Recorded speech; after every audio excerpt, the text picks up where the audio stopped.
Hi friends, it's your pal Scott Garibay, and today we are going to talk about Dungeons and Dragons, and we're going to talk about a singular session that I played in, where I paid $50 to play in one session for one seat, just for me. Everyone at the table paid $50 per seat for that one session. It was a D&D one-shot, air quotes, and it was called D&D Train Heist, run by Caddy, and it was held at the Runehammer store, which is a physical FLGS in Philadelphia, and it's owned by Brandish Gilhelm, who's responsible for Index Card RPG, Crown and Skull, and many other big hits. Right, so he's been around. He's definitely a thing in tabletop role-playing games, and I'm incredibly blessed. He's right there in my backyard, right, which is awesome. So I'm continuing the recap, and at this point, we are now entering into the third. And actually, I think I said there were seven cars. I think there were 6 cars on the train. So at this point, we're moving into the third of 6 cars, and we go through the door, and it's packed.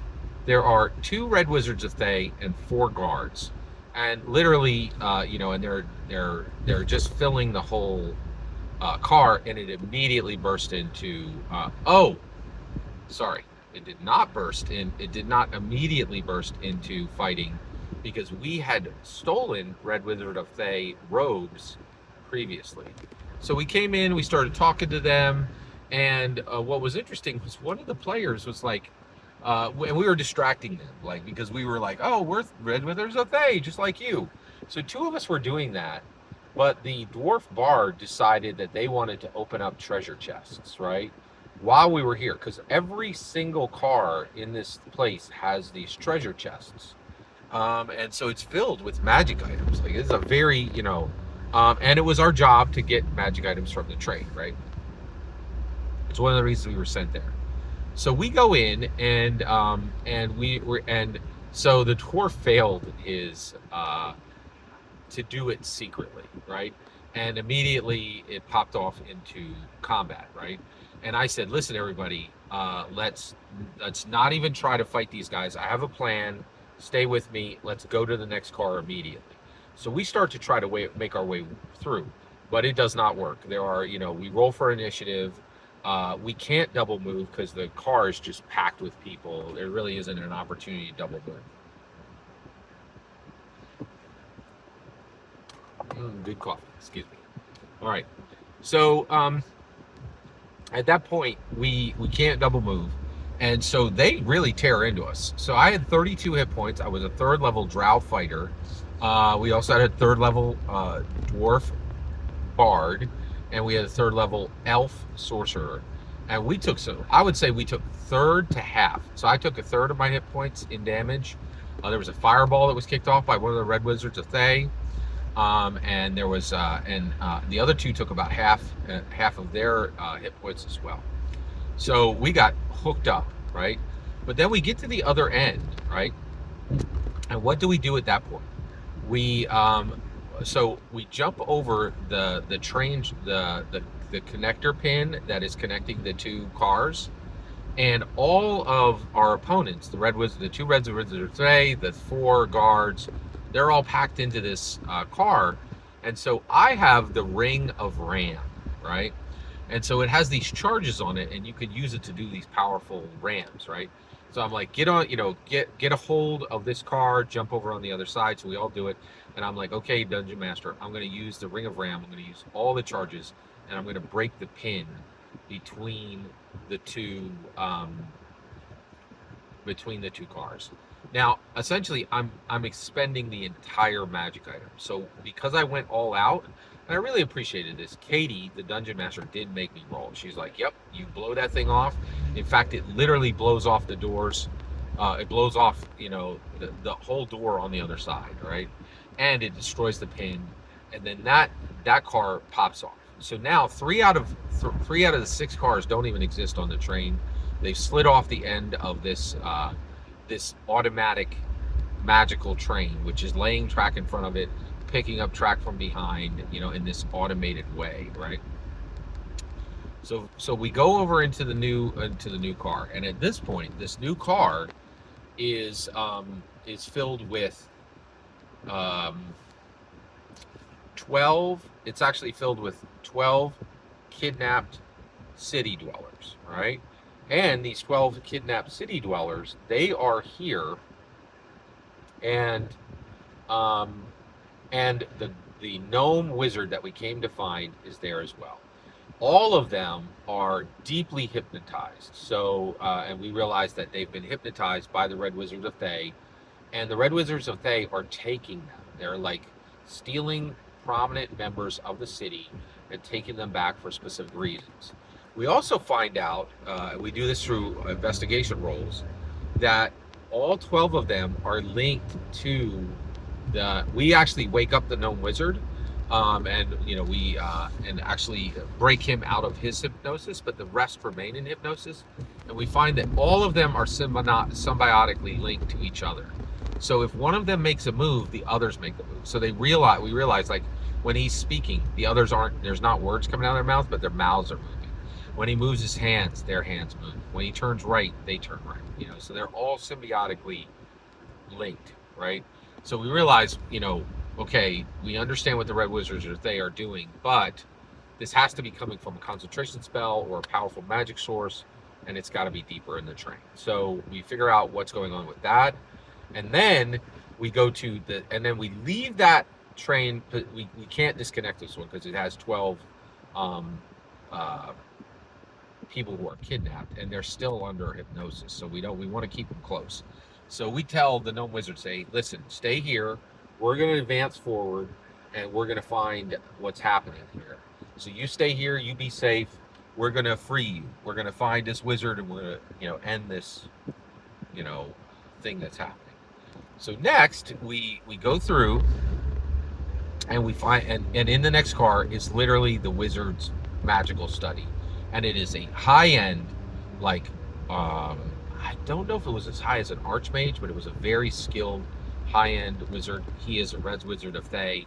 And at this point, we start, and I thought this was the end boss, right? So we begin to fight him, right? And we go all out. So what ends up happening is, the first thing that happens, which I thought was interesting, was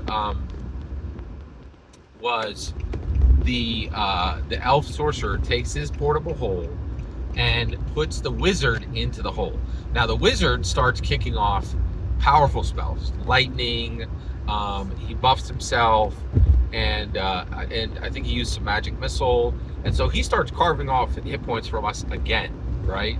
And some of us are close, right? We're like, in fact, I was within 10 hit points of dying, right? In fact, one more hit could have put me into a death save. So, and at this point, the elf sorcerer gets the Red Wizard of Thay, the most powerful one, the lead Red Wizard of Thay, into his portable hole. I said, okay, leave it open, and then I leap into the portable hole with my greatsword, right? My greatsword drawn. And I'm like, oh, this is great, because now I can't really miss. With a greatsword, I can just swing. It's a 10 foot, section. I can't even miss. I think I'm going to get advantage to hit just from the proximity, right? And so I start to go to town on this Red Wizard of Thay, and then the guys are like, hey, we need to get you out so we can finish him. And I'm like, no, you need to do your worst. And I will, and if I go into a death save, that's fine. But this is a Red Wizard of Thay. This guy is extremely dangerous. He has access to dozens of spells. If you take me out, that's what's got to happen, right? I am in proximity to him, so I can do damage.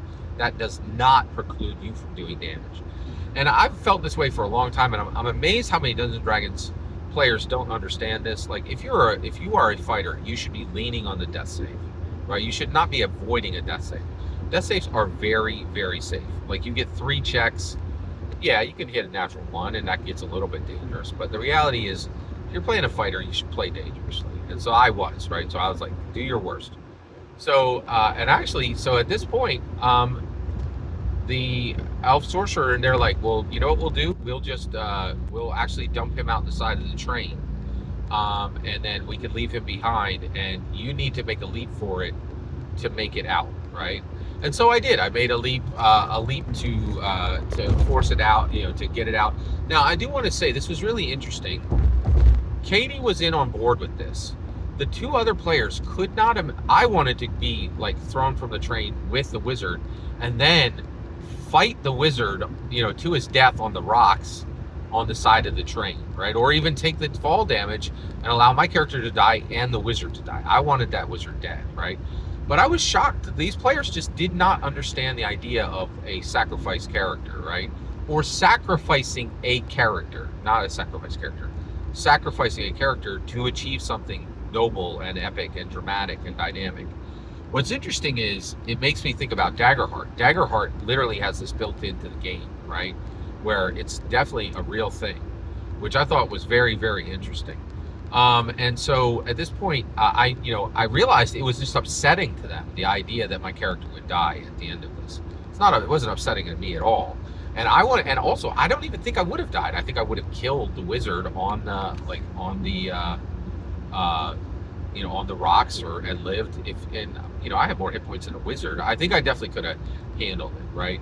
But he was higher, so I made my dexterity check just really for to make those other players comfortable, because I could tell they were not comfortable. And then Katie wanted to assuage them and kind of went along oh, it will cost you nothing you could take this as a free action to make this roll, and so she wanted to calm them down about it. And this connects to a much larger theory I have about death and player characters and players, and how we perceive death and how we process death. All right, now this is a good break point. So actually, we dump out the wizard. He does live. We sail past him, right? And now we've secured all but the last of the cars on the train. And the last train car is quite interesting, and it's its own story, right? And then, and so I'll cut it off there. We'll continue recapping this later. Thanks so much for your patience. Thank you for letting me share this with you. Every single word you just heard in this video is my humble opinion. Nothing more, nothing less. The important part is when I get to hear your humble opinion. You get in the comments and send your traffic. Please consider subscribing, and have a fetch millennium.